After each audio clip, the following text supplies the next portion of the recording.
Praise the Lord, our daily bread. Isaiah chapter 43, verse 2. When you pass through the waters, I will be with you, and through the rivers, they will not overflow you. When you walk through the fire, you will not be burned, and flame will not scorch you. O Almighty God, thank you for giving this wonderful verse. May your presence showers on us. O Lord, keep in mind the word that I will protect you when you come and go. No matter what difficult path we go through life, you will be with us, guide us, and give us success in our endeavors, and we will always thank you and live as a people of faith. We ask this in the name of Jesus Christ. Amen. அன்றாட உணவு.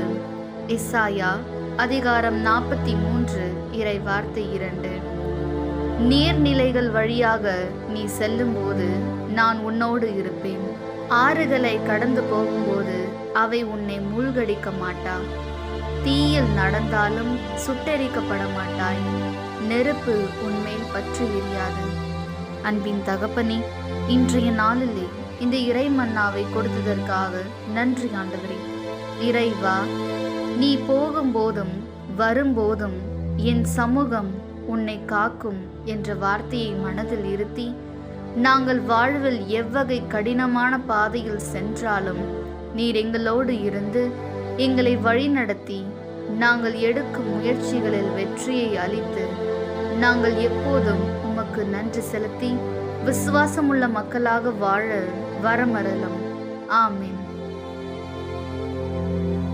അന്നുള്ള ഭോജനം. ഏശയ്യ 43 അധ്യായം 2 വാക്യം. സമുദ്രത്തിലൂടെ കടന്നു പോകുമ്പോൾ ഞാൻ നിന്നോട് കൂടെ ഉണ്ടായിരിക്കും. നദികൾ കടക്കുമ്പോൾ അത് നിന്നെ മുക്കി കളയുകയില്ല. അഗ്നിയിലൂടെ നടന്നാലും നിനക്ക് പൊള്ളലേക്കുകയില്ല. ജ്വാല നിന്നെ ദഹിപ്പിക്കുകയുമില്ല. ദൈവമേ, ഞങ്ങൾ ചെല്ലും എല്ലാ സ്ഥലങ്ങളിലും അങ്ങ് ഞങ്ങളുടെ കൂടെ ആയിരിക്കും എന്ന് ഞങ്ങൾ വിശ്വസിക്കുന്നു.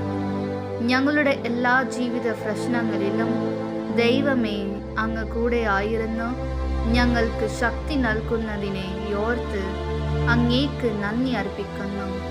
എന്നേക്കും നന്ദിയുള്ളവരായി ജീവിക്കുവാൻ വേണ്ട കൃപാവരം നൽകണമേ.